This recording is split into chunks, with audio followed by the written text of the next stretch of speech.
Hello and welcome to Python for Everybody. I'm doing a worked example. My name is Charles Severance and I'm the instructor for the class. And the worked example that we're going to work on right now is in Chapter 5 and it is Exercise 1. We're going to repeat asking for a number until the word done is entered. And then we're going to print the total, and then we're going to print the count, and then we're going to print the average at the end. And we're going to enter some numbers, and then we've got to do some error checking. And we're going to keep on going, so we'll ignore this. We'll just say invalid input, and then we're going to ignore it. So I'm going to start from scratch. I'm going to write I'll start my terminal, start some Atom.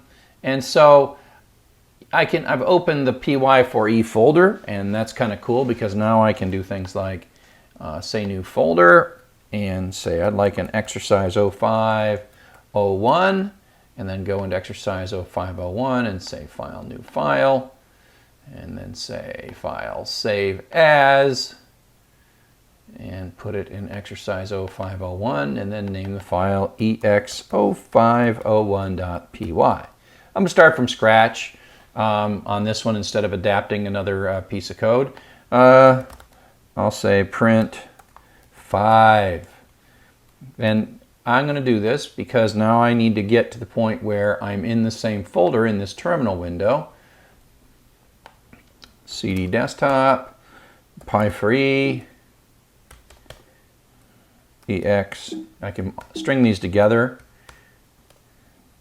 And there I am, and I say Python 3, ex, and there I go. Okay, so I'm in good shape. So there's a couple things right now, and we're going to do the total, count, and average.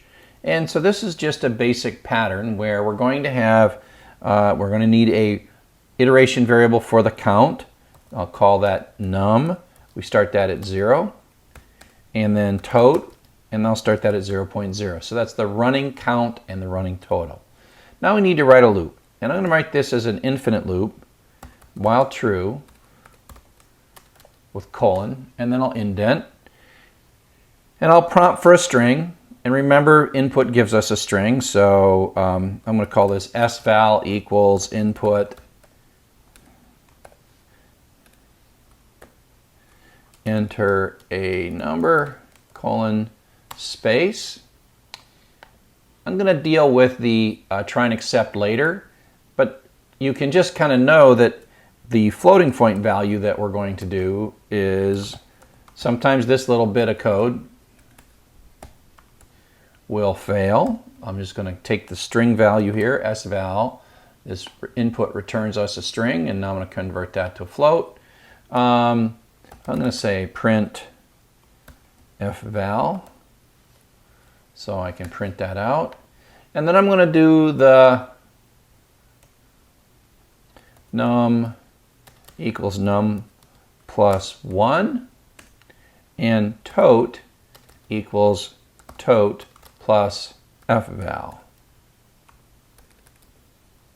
Now, I do need to deal with the situation where I'm entering the word done. Now, we want to check that before we convert it to a float, because done, well, we can run this.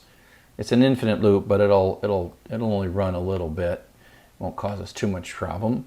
If I run Python, let me drag this over here, and I go 1, 2, 3, and if I put in something bad, it's running. I don't have a way to get out. But you can see that, you know, it blew up on line 5. It blew up right here on line 5. So what we want to do is we want it to say, you know, 1, 2, 3, done. But we want it to detect that we've typed in done. So here we'll just say if the string value that I got back from input is double equal, quote, done, quote, break. So that basically will break us out. And now print all done. I should be using single quotes here. Too much Java coding. Print all done. Then I'm going to say print, what do I want to print? The total, the num, and then tot, comma num, comma, tote over num. Now we've got to be careful because we don't want to divide by 0, but that'll get us sort of a ways. So this is going to run, it's going to read these things, it's going to accumulate here. This is the accumulator pattern. This is a counter pattern where we're adding 1 to a current variable, and accumulator pattern where we're adding a value to it. So now we should be able to see the done. 4, 5, and 6, and then done. And the total of 4 plus 5 plus 6 is 15. The number is 3 and the average is 5. And so that's really good. The all done prints out. I just did that for yucks, and you can see the value that's coming out. So that's in pretty good shape. So I'm going to comment this out and comment that out. So this is pretty good. It works just the way we want it to work. 4, 5, 6. But if we do something other than we're done, then we're going to blow up in this float. And so this is where we're going to have to do a try and except, because we just know that this line, line 7 is the danger zone. Okay, so what we're going to do is we're going to put a try in here, and then we're going to indent the part of code that seems strange, and then we're going to have some except code.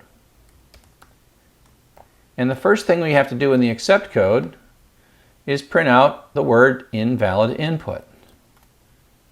Come back. Print invalid input. Now, just like in an earlier example, we have to do something here to make sure it doesn't just keep on going, because fval doesn't work. We're not going to see the error message that would be the traceback here on line 9. We're going to run here, but we still don't want to add because fval will be... so this is where we can use the continue.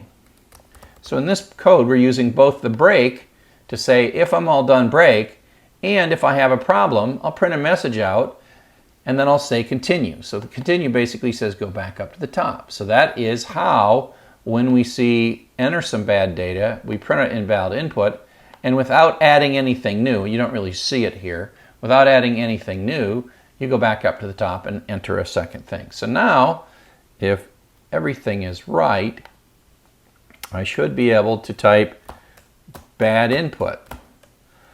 4, 5, 6, bad input, done. And I have a total of 15, add 3 items, and the average is 5.0. So, there we go.